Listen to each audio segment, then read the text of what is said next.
Hello guys, പത്രമാറ്റ് പുത്തൻ promo വിശേഷങ്ങളിലേക്ക് എല്ലാ കുട്ടികാർക്കും സ്വാഗതം. അങ്ങനെ നമ്മുടെ പുതിയ പ്രൊമോയിൽ അനാമിക നമ്മുടെ നയനയോട് പറയുക കേട്ടോ, എനിക്കിവിടെ കടിച്ചു തൂങ്ങി നിൽക്കണമെന്ന് ഒരാഗ്രഹം ഉണ്ടായിട്ടല്ല, പക്ഷേ അനിയുടെ അമ്മ എന്നെ ഇവിടെ നിന്നൊന്നും വിടുന്നില്ല എന്ന് പറയുകയാണ്. അങ്ങനെ തന്നെ അതിനുശേഷം നമ്മുടെ നയന നമ്മുടെ ദേവയാനിയോട് പറയുന്നൊരു നിമിഷങ്ങൾ തന്നെ കേട്ടോ. നമ്മുടെ ദേവയാനി ആണെങ്കിൽ നമ്മുടെ നയനയെ സ്വർണ്ണങ്ങൾ കൊണ്ടിങ്ങനെ മൂടുവാണ് അല്ലേ.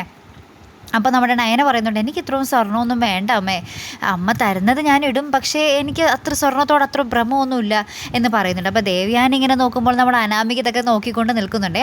അപ്പോൾ ഇങ്ങനെ ഇടങ്ങാനായിട്ട് നോക്കി ഇങ്ങനെ പറയുന്നുണ്ട്, ആ മോൾക്ക് അതിനെപ്പറ്റി കൊതിയൊന്നുമില്ലായിരിക്കും, പക്ഷേ കൊതിയുള്ള ആൾക്കാർ ഇവിടെ വേറെ ഉണ്ടല്ലോ എന്ന് പറയുന്നുണ്ട്.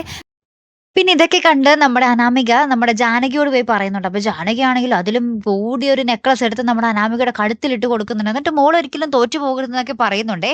പിന്നീട് നമ്മുടെ അനാമിക ഇതൊക്കെ കാണിക്കാൻ വേണ്ടി നമ്മുടെ ദേവയാനിയുടെ മുന്നിൽ വരിക കേട്ടോ. എന്നിട്ട് ദേവയാനിയുടെ അടുത്ത് പറയുന്നുണ്ട്, വല്യമ്മയുടെ മരുമോൾക്ക് അത്രയും വലിയ നെക്ലസ് കൊടുത്തപ്പോൾ എൻ്റെ അമ്മായിമ്മയും ചില്ലറക്കാരൊന്നും അല്ലെന്ന് മനസ്സിലായില്ലേ, കണ്ടില്ലേ എൻ്റെ അമ്മായിമ്മ തന്ന നെക്ലസ് ആണിത് എന്ന് പറഞ്ഞ് നമ്മുടെ ദേവയാനിയെ കാണിക്കുന്നുണ്ടേ. പിന്നീട് നമ്മുടെ നയനയും നമ്മുടെ അനാമികയും തമ്മിൽ ഇങ്ങനെ നോക്കി നിൽക്കുന്ന ഒരു രംഗങ്ങൾ തന്നെ കേട്ടോ ഏറ്റവും അവസാനം നമുക്ക് കാണുവാൻ സാധിക്കുന്ന കേട്ടോ. കാത്തിരുന്ന് തന്നെ കാണാം അല്ലേ. അടുത്തൊരു വീഡിയോയുമായി വരുന്നത് വരയ്ക്കും ഗുഡ് ബൈ.